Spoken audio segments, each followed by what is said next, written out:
Hi everyone, welcome to my YouTube channel, Everything Data with Foyin. Today we'll be talking about how to create a form from Google Sheets. Let's get into the video.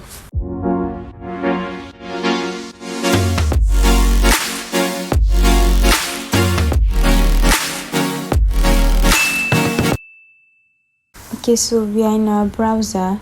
I'm using Chrome and we typed in Google Sheets in our Google search engine. We'll scroll down to where you see this cross sign, then you tap on it. So we have our blank spreadsheet.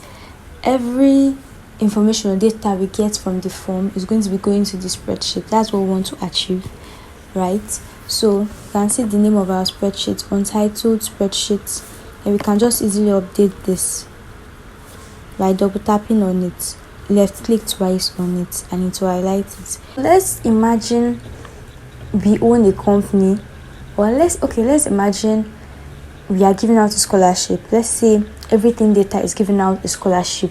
Imagine that everything data is giving out a scholarship for the month of September for people to learn data analytics. So we can title the spreadsheet Scholarship Applicants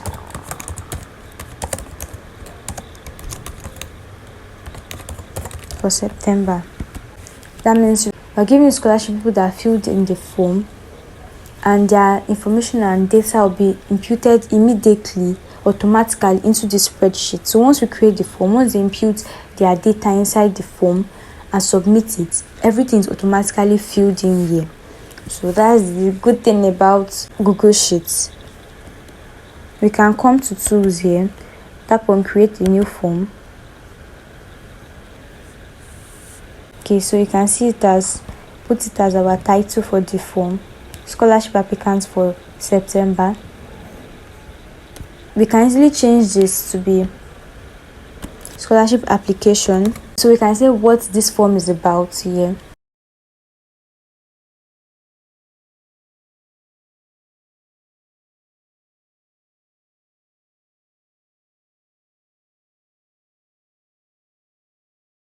Okay, so everything data with Foyin is giving scholarships to 100 lucky students. We just explained what this form is about. This is an example that I constructed out of my head. So we can easily just format this. You can see, if you want to make it bold, okay, this looks more presentable.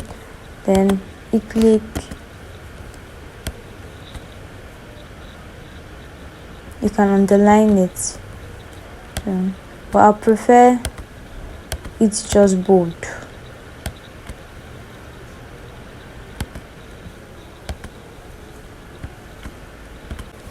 We can also adjust this.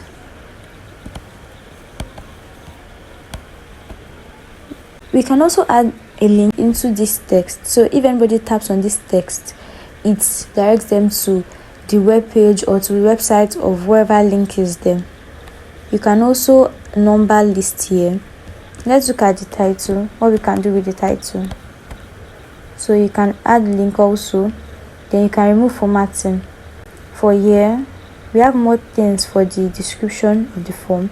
So you can number list, you can bullet list, then you can also remove the formatting. We're not listing anything here, so we don't need to number it or to add bullets to it. So you can move to the next thing, which is putting in the fields for the form. So the first one will be name.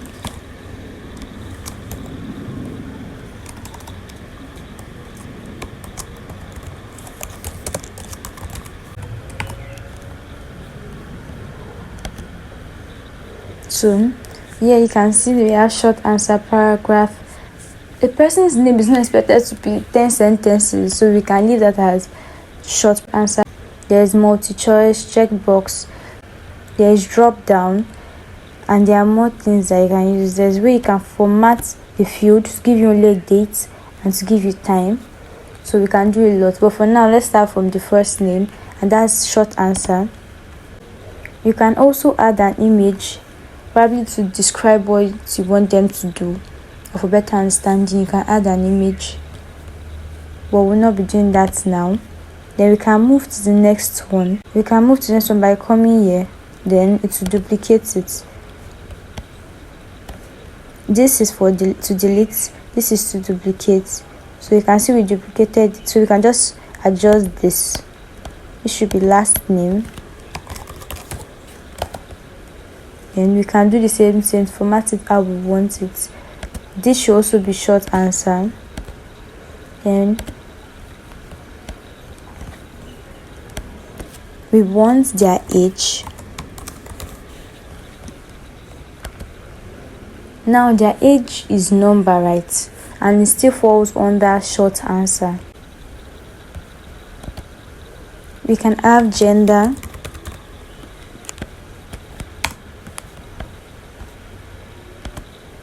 Gender now will be under multiple choice.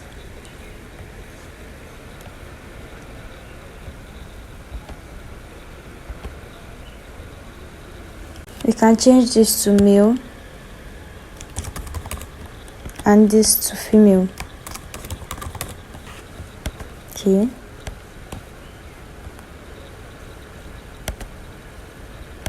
We can change this. So what else do we need from a scholarship application? Name, age, gender. It's just random. It's just random. I'm picking things. Let's add something that they'll explain why they want the scholarship. So let's pick something in that paragraph.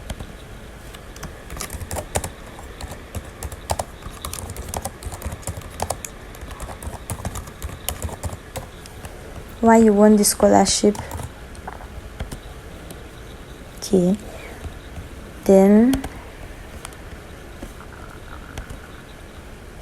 let's pick something else. Check boxes.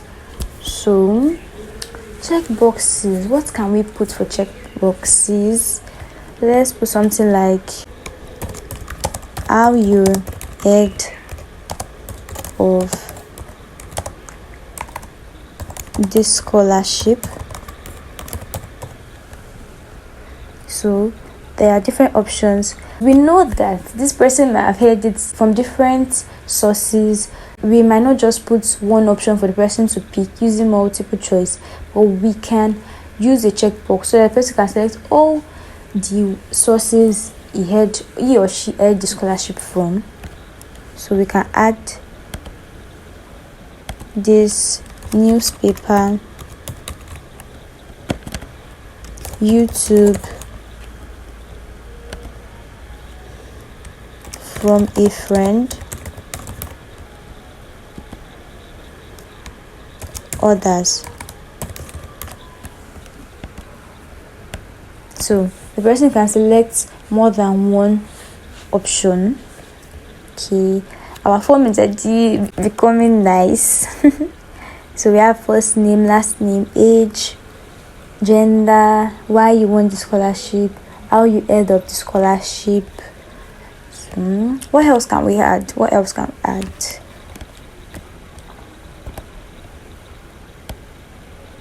Let's try a drop down. So this file upload is in case you want them to upload the file through the form. That's where you tap on file upload. So let respondents upload files to drive. So you can continue. So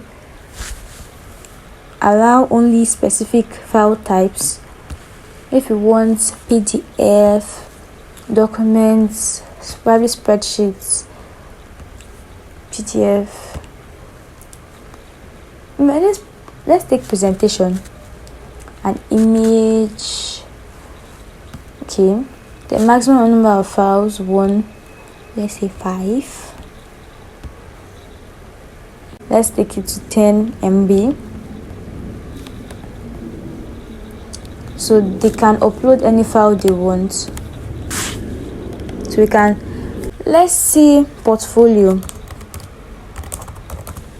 If it was like a school scholarship, you can say your university transcripts or your school results, but this is just a made up scholarship application form.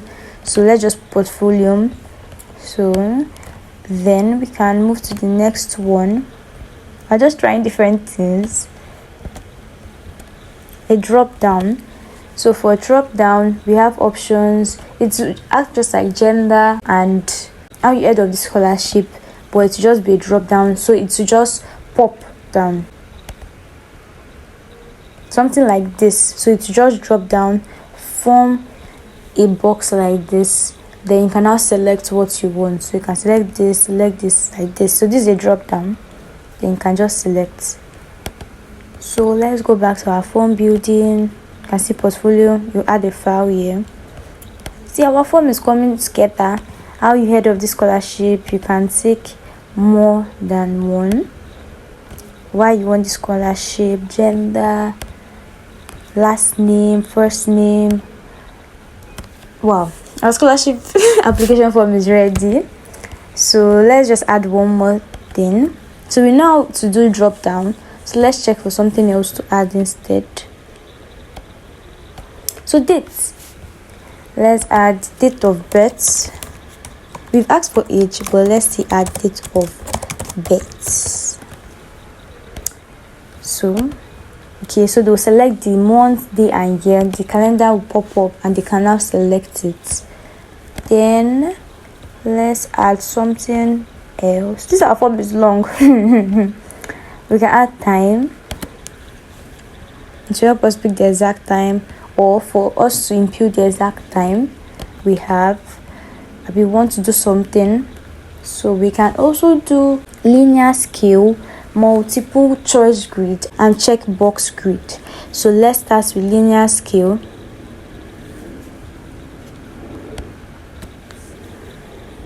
Linear scale is, if you want, on a scale of 0 to 5, I'm sure you must have heard of that before. On a scale of 0 to 10, rate my outfits, or how do you like using this platform.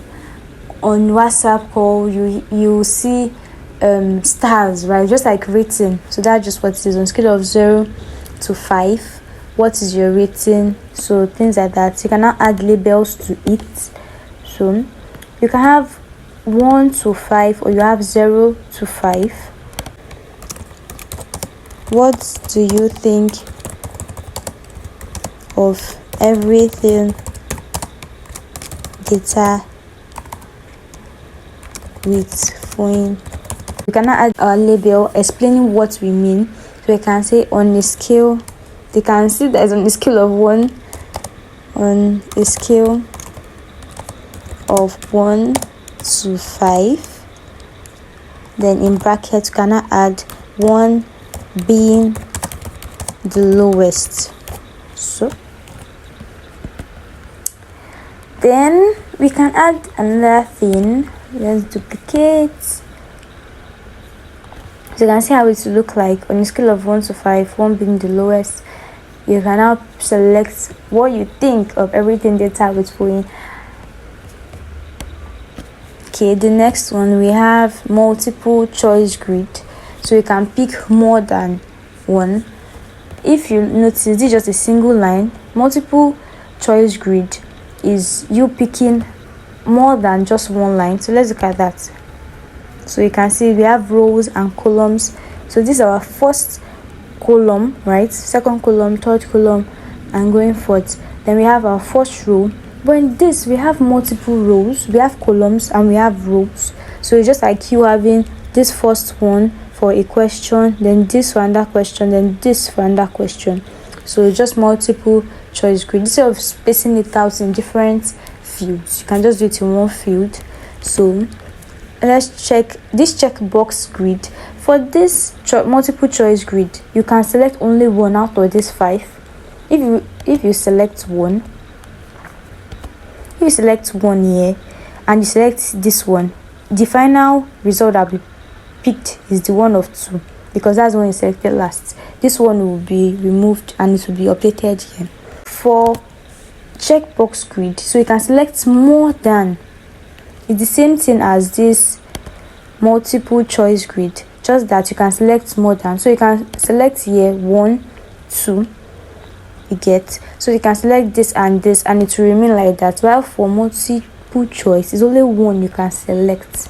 You can try this and just play around it and be able to find what would be best for your form. But for now, I think our form is already long, so let's just delete this. Then look at our form. Wow. Wow. Okay, so our form is ready. We can now press.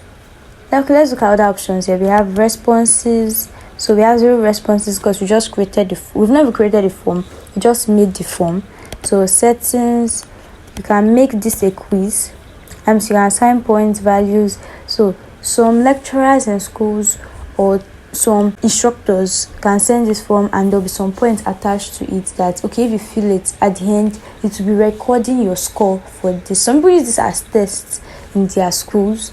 So as they fill the form, there'll be real questions there from their schoolwork and points assigned to each of them. So once they fill the form and they submit, the points will be added together, and that will be their score and be recorded on the spreadsheet. This spreadsheet here. So we can make this a quiz, but this is not a quiz, this is a scholarship application form. So we can look at this responses, collect email addresses. We can put this, there's do not collect, verified, and responder input. So I prefer responder input actually. Should we send responders a copy of their responses? I think we should. You can send it when they request, or just send them. Let them just see what they put in so that they'll be able to review it later. Allow response editing. No, we don't want them to edit it. It's once in a lifetime thing. They should do it and forget about it. So we're not updating any. We're not allowing them to edit their responses. Once they've sent it. Limit to 1 response. Yes, only 1 response. We don't need one person applying 5 times. Then file upload, we've already set this. Total size limit for all uploaded files is 1 gig, nothing more. For the presentation, manage how the form and responses are presented. So let's look at this. So we can see confirmation message, your response has been recorded. So we can change this and like await our response. So we can see show progress bar. So every time you've updated something on the form, it will show your progress, like, oh, you're actually doing something, you're moving forward, and you're almost done. Okay, shuffle question order. This is good for test questions. So in case another person is also doing the test, person like, oh, the first question, but it's not the first question for the other person too. So that's very good for test questions. You can shuffle the question order so everybody has their own in different order. So show link to submit another response. 1 response and that's all. View results summary. So this is mostly for tests. You want to see your final score, we can allow this, but it's not very test, so no. Disable autosave for all respondents. You can see now it is not turned on. The toggle is not blue, so that means if you fill in some part, it will save and you can come back to complete it. But if I turn on this toggle, it means that they'll lose their progress if the browser closes or refreshes. So once you fill it in and you leave, or your browser crashes or anything, your progress is gone. So form default, question default, we can just play around this. Collect email addresses by default. Yes, we want to collect their email addresses so that we can send them an email telling them that, oh, you've been picked for the scholarship. Responder input. Make questions required by default. What does that mean? It means that every question that is required by default, you must fill it in before you can submit. If you don't fill it in, it will tell you error. Go back and fill those questions because they are required for your submission. So it's not really test, so you can fill what you want to fill. So we are done with this, but I feel like we should actually add a field for email address, and I just feel like it's always better in case we want to reach them on it. So let's do this. I want to take this to the top. You can see they've already put it here. valid email, you put it in. Most likely, once you open this form, there's an email that will be registered on your phone that will just be put there, and it will be a valid email because it's the one that's registered on your phone. But I want them to input the email that they feel they want to get response back to.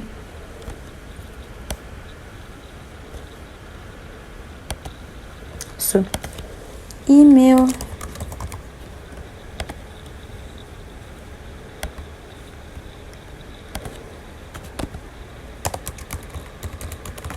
address. Let's put that as paragraph just in case some people's email address is long. So we are done. We can now send. So if you notice, our changes have been saved in the drive. We can start this form and we can move it to a folder, but we're not doing that. We can customize the theme. We can preview the form. Let's preview how our form will look like. This is so nice. You can see how it looks so nice. Then input your email. As you can see, this red thing, it shows that it is required. You must input it. If not, this form will not be submitted. Then you can now put your email address again, which I added the field myself. First name, last name, age, gender. So let's look at this gender. You can see it's only one you can select. Multiple choice selection. So while you want the scholarship, you can fill it in. Then this you can select more than two. You can upload the file. Date of birth, so you can just put it in, and how you rate everything data of 5. So that's just how our form will look like. Then let's move on. Let's customize the theme. So you can change the fonts, change the sign, the question, the text. You can just go around this. For the header, that's this upside, you can add an image if you want. So you can change color. So you can notice that this side has started changing. You can pick whatever color you want. So background, you can see it's changing. So we've edited the theme, we've customized our theme. So we can now send. And this we can undo and redo anything we do. Probably it's a mistake, we can just undo it back. Or want to go forward, we can redo it. So we can also make a copy of this. We can move it to trash. We can get prefilled link so that we can get the link to this form. We can print this form out. We can add collaborators that are involved in this project too. We can put a script editor, get add-ons, check out the keyboard shortcuts. Making a copy is just duplicating this form, but for now we just want to get a prefilled link.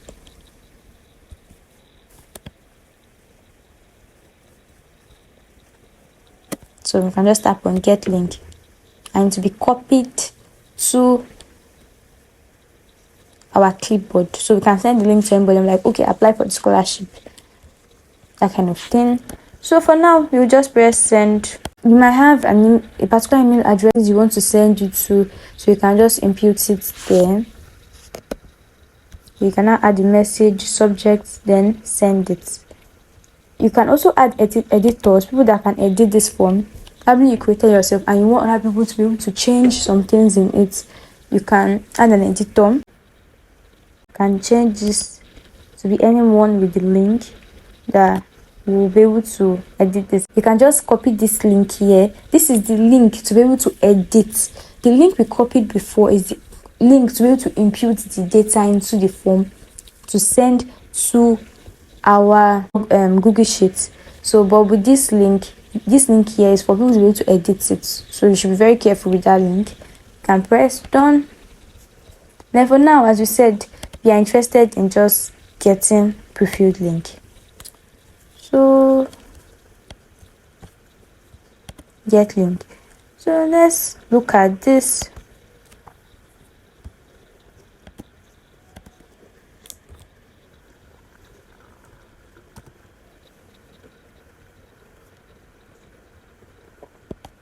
Yay, we've created our form. So let's fill it in and see how it is updated in our spreadsheet.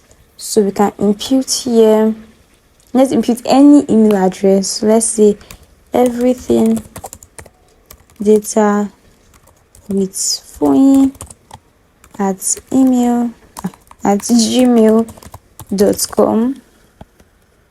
Copy the same thing.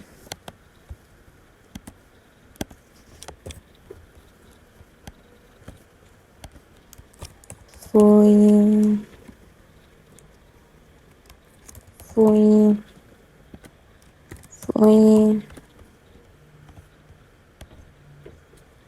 to male or female. It's not necessary, just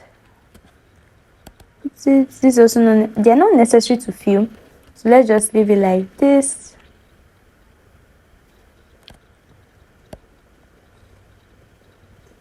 So we can upload anything we want. 5 as expected. So you can see some came with already filled in parts. So we had it here already.